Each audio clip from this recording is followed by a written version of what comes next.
This is the Telegraph Cycling Podcast, supported by Jaguar. Today we are in Gap. Hello, I'm Lionel Birnie. I'm with Daniel Friebe. Hi Lionel. And we're without our lighthouse today. We're without the talisman, Richard Moore. He's out on the Col de Manse. Probably on his third beer by now, I would have thought. But where are we, Lionel?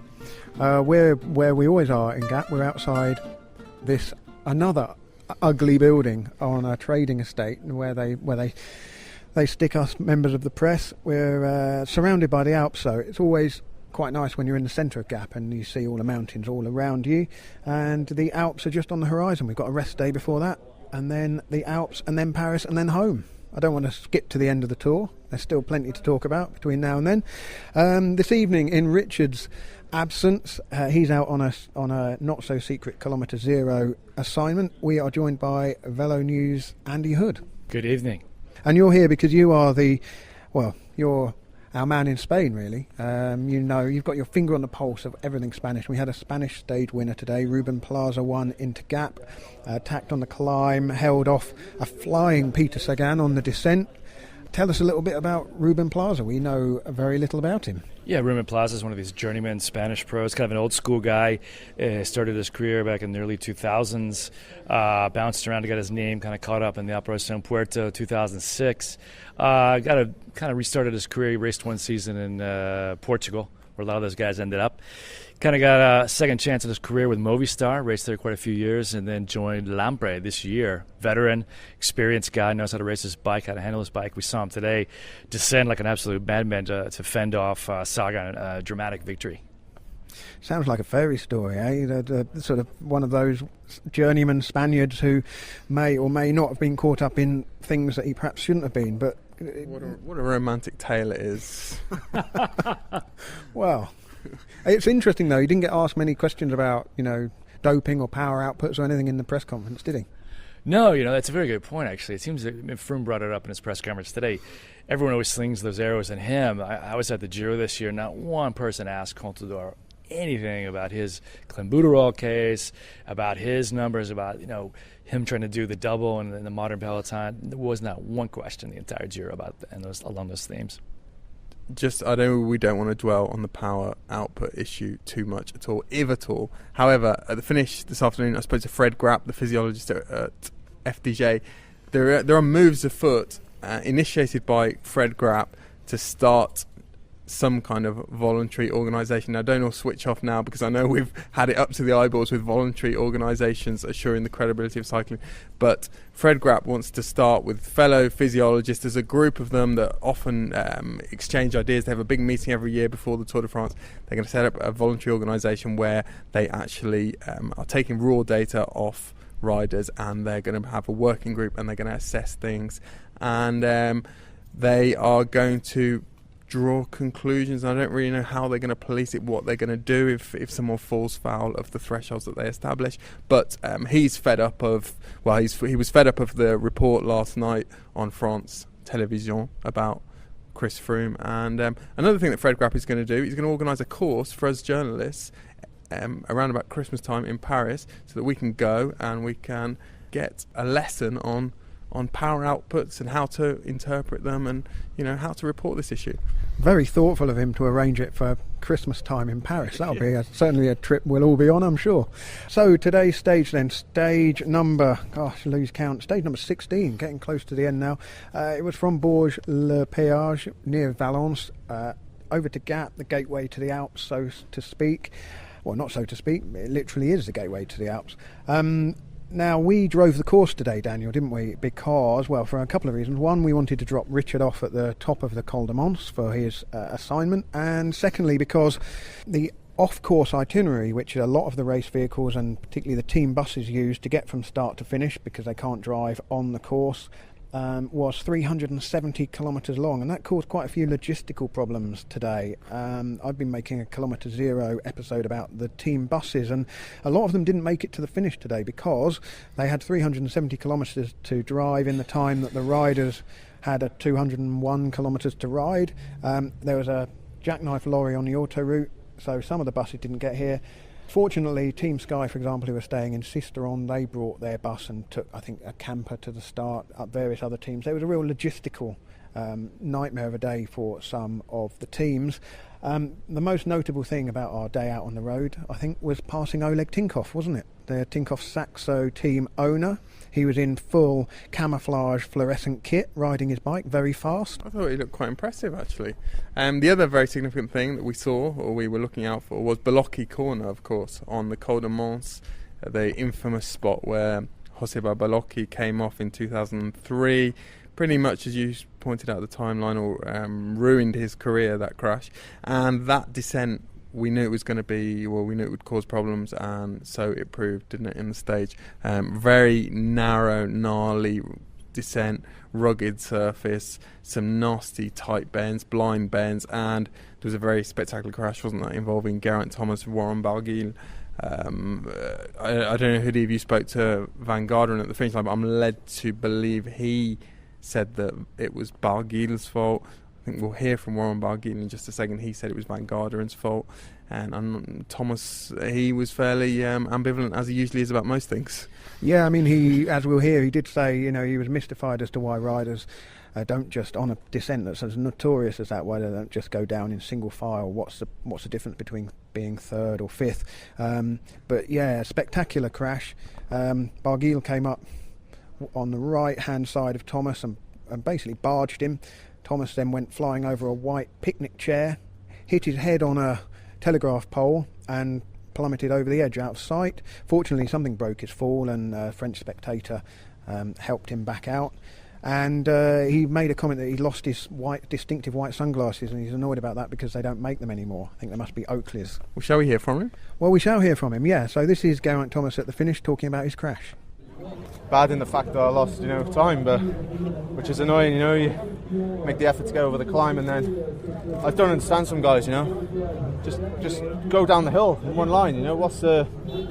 Yeah, now I feel alright. I headbutted the wooden pole thing, and luckily there was a barrier thing, and it stopped me falling. So it's all tangled up in the bushes and the wire thing, and some guy pulled me up, and it was alright. There's some French people like us.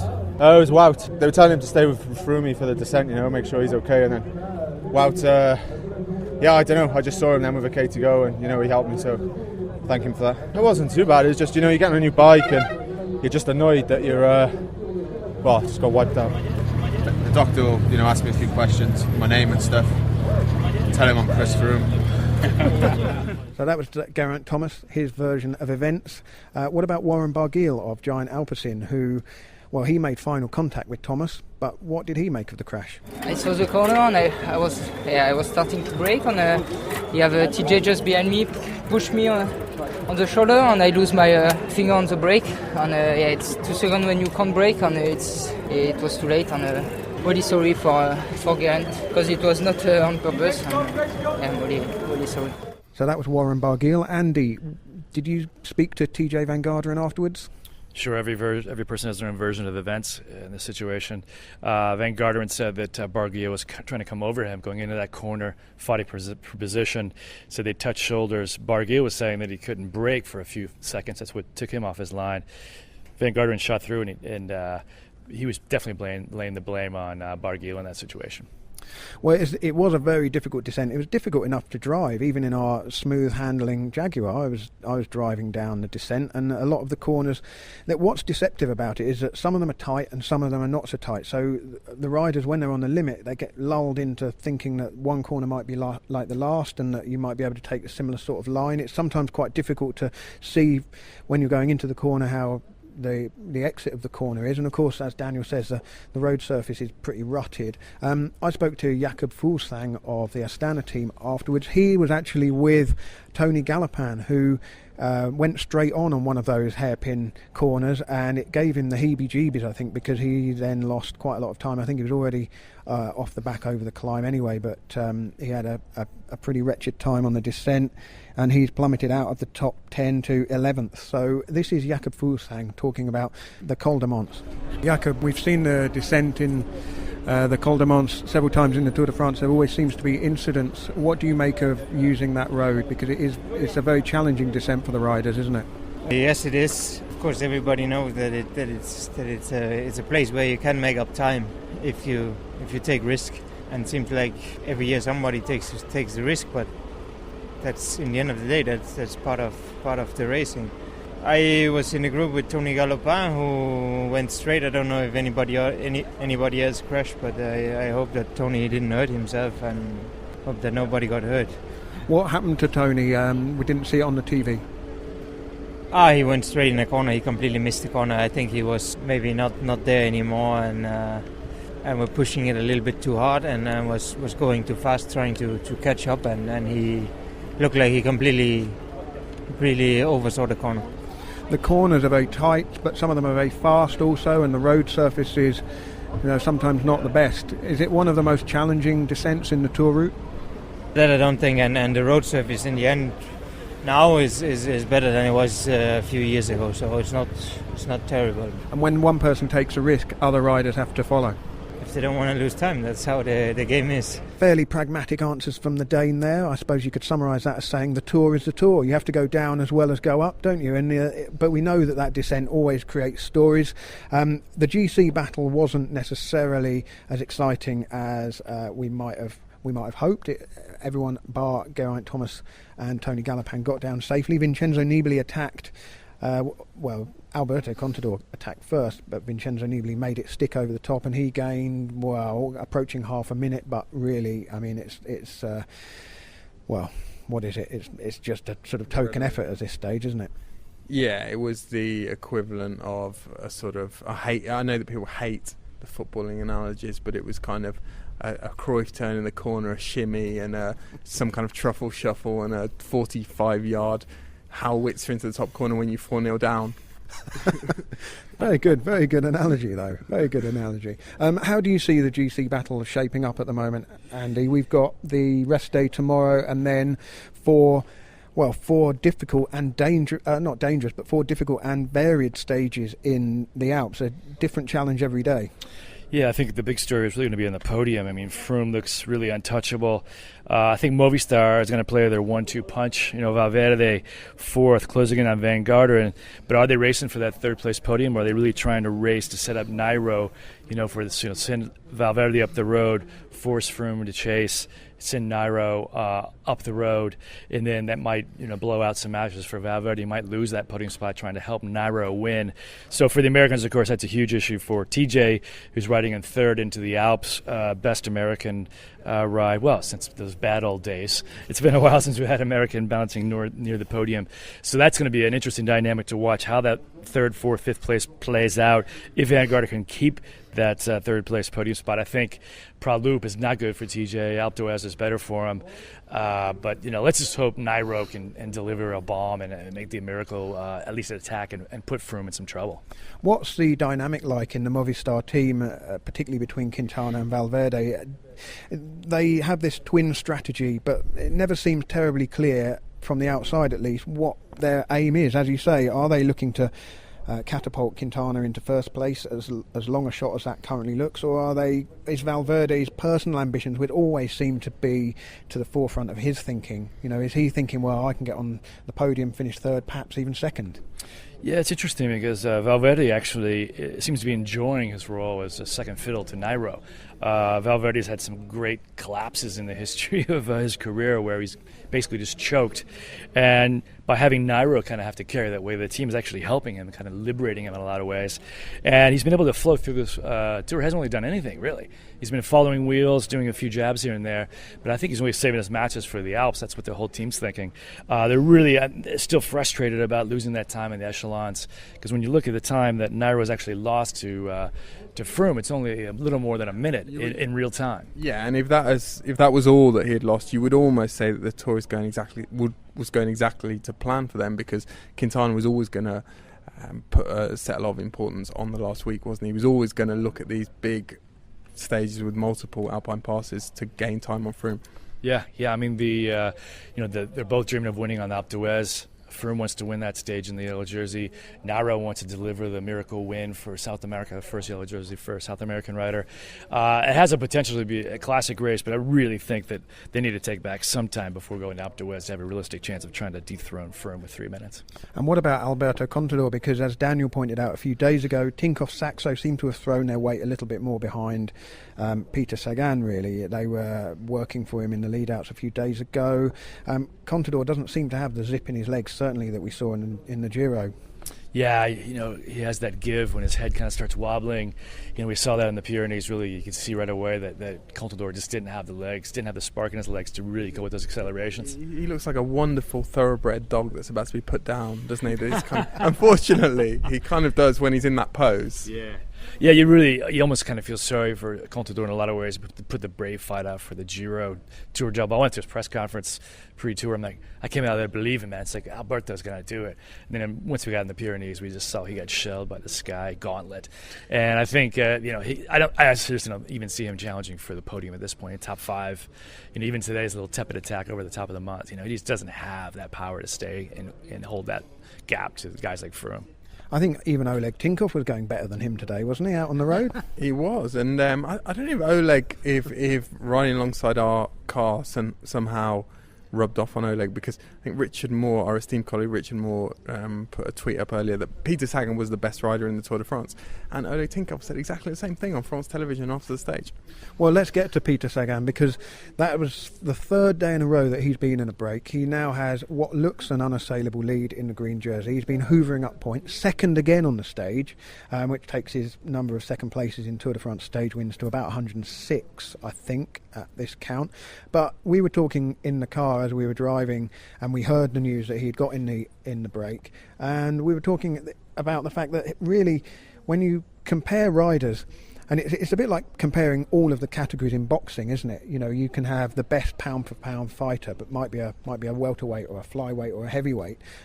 Peter Sagan is probably pound for pound the best bike rider in the world, as Richard and Oleg say, because he's very good at everything except actually getting over the line first at the moment. And almost that, the different skills in cycling are so different, the different disciplines and the physiology that it requires to do all those things.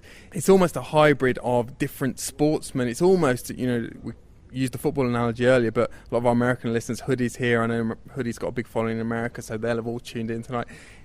He almost reminds me of Bo Jackson. Remember Bo Jackson? Baseball, American football. Was there another sport they played? Track and field. Yeah, he's like Superman. He's like a cartoon character. Yeah, Super Sagan. I liked his finish line pounding the chest, and they asked him what was that from, and he said that Matthew McConaughey character in The Wolf of Wall Street. And then the Chinese TV asked Sagan, why could you get down that mountain so fast? And his answer was, because I have really big balls. Well, it's interesting you mentioned TV crew, the Chinese TV crew, because today I grabbed a word with the Slovak TV crew. There are a couple of them here. Cycling has exploded in Slovakia with the advent of Sagan and his success. This year, for the first time, the Slovak National Championship was televised live on national television. You know how many riders were in the Slovak National Championship? 4, and it was televised live on TV, but they were also riding on the same course in the same peloton as the Czech National Championship entrants. Anyway, Peter Stepanek, he is here for Slovak State Television with one job and one job only, that is to follow Peter Sagan wherever he goes. Here he is, Peter Sagan. He doesn't make it easy for you, does he? Of course, because when he's not on the podium, we have a very hard job to get a few words from him, because when he's not on podium, he's going to take a shower in the bus, and then the bus is leaving without any word. So we must check the director of the press of Tinkoff Saxo to get any information about Peter Sagan. But when he's in the mix zone, there is no problem with him. I understand that you've had to sprint after him a lot of days, and he doesn't always give the most elaborate answers, does he? Yeah, he's extrovert. You cannot imagine in which kind of mood he is, but he does very well communicate with the press. When he gets a stupid question, he gets a stupid answer. So you must be aware. What do you think to ask him, because it's very hard to be focused on his mood. When he is in a not good mood after the second places, you must start the questions like it was a perfect stage for you, but just a second place, but you have some kind of points for the green jersey, so you must be satisfied. Afterwards he's going to smile a little bit because of the green jersey, but he is very, very angry about the second places. Have you made any mistakes with your questions and annoyed him at any point in this Tour de France? This Tour de France not, but last year he wasn't able to answer questions in the mix zone because he was too angry. He made just an international signal for the Italian TV, and afterwards he was very busy, and we came day after to his bus to Cannondale, and I was asking him about the second place because he lost just by 1 millimeter or so on, and he was just answering, what is this for a stupid question? I'm focusing on the next stage. I don't want to answer this question. What is this for a stupid question? I had with this a lot of problems in the Slovak media, because the boulevard media get this interview on the YouTube, and a lot of fans from Slovakia told that I'm the stupid one, and I'm the stupid commentator from Slovak television and the reporter, and I should ask normal questions. So it's very hard also to, because the Slovakian people love Peter Sagan, and I must be aware to ask him normal questions. And he always tells us that it's impossible for him almost to go back to Slovakia and live in Slovakia now because there's so much attention. He gets stopped in the street all the time. Is that the reality? Yeah, this is the reality. He's the most known sportsman of Slovakia. He's the ambassador of cycling for the whole nation. Until he was by Tour de France 4 years ago, the cycling wasn't so popular in Slovakia, but when he started to win the stages, when he started to be one of the best cyclists in the world, superstar, the Slovakian people voted him for the best sportsman of the year. Afterwards, we have the best viewing rates ever for cycling. Every day we have 700,000 from 5 million Slovakian people. And on Saturdays and Sundays even more. And for the Paris stage we have like 1 million, and this 1 million we got just by the final of the World Championships by ice hockey, which is the most popular sport in Slovakia. When we won the World Championships 2002, we had 1.5 million. So Peter Sagan is very popular.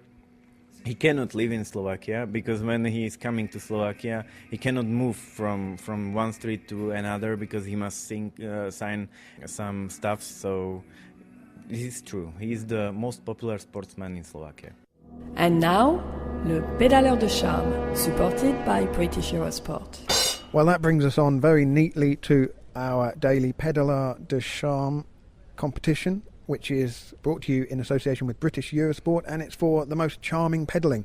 And Peter Sagan was cruelly pipped yesterday, set into second place by, was it Michał Kwiatkowski yesterday, I think, wasn't it? I don't know, we're very behind, aren't we, on awarding the jerseys? Yeah, we are. We've got to dish out a lot of these T-shirts on the rest day. We've got about half a dozen riders to go and give T-shirts to.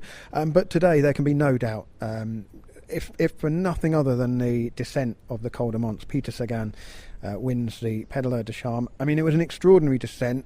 Lots of people, when you talk to riders, because I did a piece about descending earlier this week, lots of riders always say, oh, Vincenzo Nibali, Peter Sagan, they're the best at going downhill. And Sagan pushed everything to the limit to try and close that gap to Ruben Plaza. He was jumping forward and sitting on the crossbar with his big balls, Andy. I think the really incredible thing about Sagan's descending is his ability to remedy mistakes. He's such a phenomenal bike handler that he made 5 or 6 fairly significant mistakes on that descent, yet he was able to correct them, and in such a way that he gained 30 seconds or more, actually probably more like 40 seconds on the guys he'd gone over the top of the climb with. So just an incredible exhibition. I think probably he is a level ahead of Nibali. Yeah, it was a phenomenal descent. I mean, it was a heart-in-mouth moment when his bike sort of flicked from under him, but he managed to correct it and then steer around the corner. A bit like sort of a Shire horse trying to go round a tight corner, but he kept the bike upright. He kept his speed up, and there was not even a flicker. He was straight back on the pedals. A real sort of masterclass of descending. Not quite enough to net him the stage, but he has won himself a Pédaleur de Charme T-shirt, and I'm sure he will be absolutely ecstatic about that. I'm sure it will make his tour and Tinkoff's tour. Hoodie, Right. Hoodie, you've been very quiet on the old Pédaleur de Charme.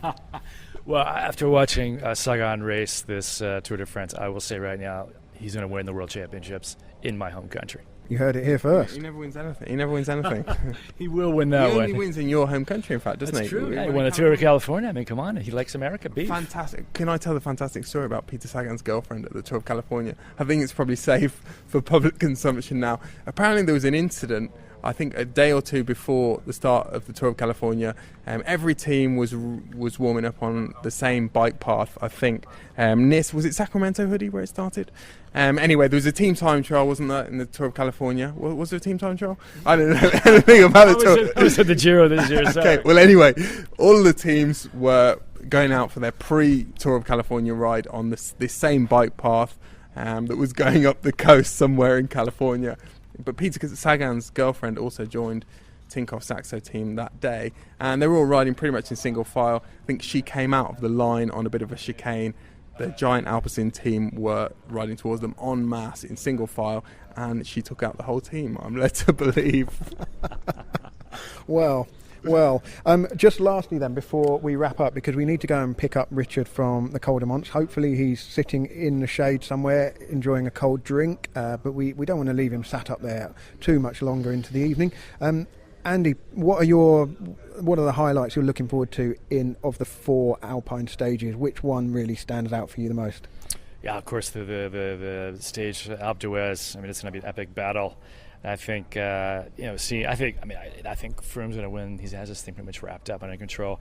And I've just been impressed by how composed and articulate Froome has been in this whole onslaught about this power numbers business, and really, attacks from all sides. He's had more attacks off the bike than he's had on the bike during this Tour de France, and I think he's handled himself really well. So I think for him to see him win at the top of the Alpe d'Huez in yellow jersey, I think it's a worthy victory for how he's raced this tour. And in terms of the reporting of the race, I mean, do you get excited about these watts per kilo numbers, the estimates, the guesstimates? Oh, sure. I think that's kind of the secret code of modern cycling. And before, I think it was which doctor you had. I think these numbers, these threshold numbers and these power numbers, that is the way these guys race. That is the way to understand the sport at this elite level. I think it's very good that this Grappe is going to be doing some stuff for the journalists. I know Sky's brought in some journalists to explain kind of what they're doing, some off-the-record chats. I think a lot of people just make assumptions. I think a lot of people read things and just believe them without really understanding what the discussion's all about. And I think, Froome, you change a few numbers in his formulas, and his numbers suddenly, or pas normal, they're right back in the normal range. And who knows? Maybe Chris Froome is a clean rider, and everyone's missing that story. And what a big story that would be. That like you said, it's not the Wild West anymore. I think the problem is that we refer to the scientific community or the physiologists en masse as though is it some kind of homogenous group, when it's not. There are huge divisions within that group. And I mentioned Fred Grapp of the FDJ earlier, and he said to me that the program last night on Chris Froome's wattage on the Pierre Saint-Martin, he thought that it was about 20 watts out for Froome, and he said the difference between Quintana and Froome on that Pierre Saint-Martin climb was 1 minute in time, which equates to about 12-13 watts. So what he thought was their margin of error was actually more than Chris Froome beat Nairo Quintana by that day. So the huge differences of opinion even between those physiologists, those very well respected scientists in a lot of cases. Well, Chris Froome in the press conference today did confirm that his weight is currently 67 or 68 kilos, so that gives you one variable of a kilo's difference. But listeners to our special Chris Froome Dave Brailsford interview, which we put out for friends of the podcast in the first week, would have heard that already. They would already have known that his racing weight is 67 kilos. What's your racing weight at the moment, Lionel? how's it evolved in this tour? Because I know we've talked a lot about my heat stroke, but I can recommend heat stroke as a device for losing weight, because I reckon I've shed at least 2 or 3 kilos in the last couple of days. Well, perhaps I ought to stand in the sun French Foreign Legion style tomorrow and give myself a bout about a heat stroke. We better not detain Andy Hood too much more or use him up too much, because he's coming back tomorrow for our VeloNews edition of the Cycling Podcast together with Kaylee Fretz. There'll be an American slant to that episode that will go out on the rest day.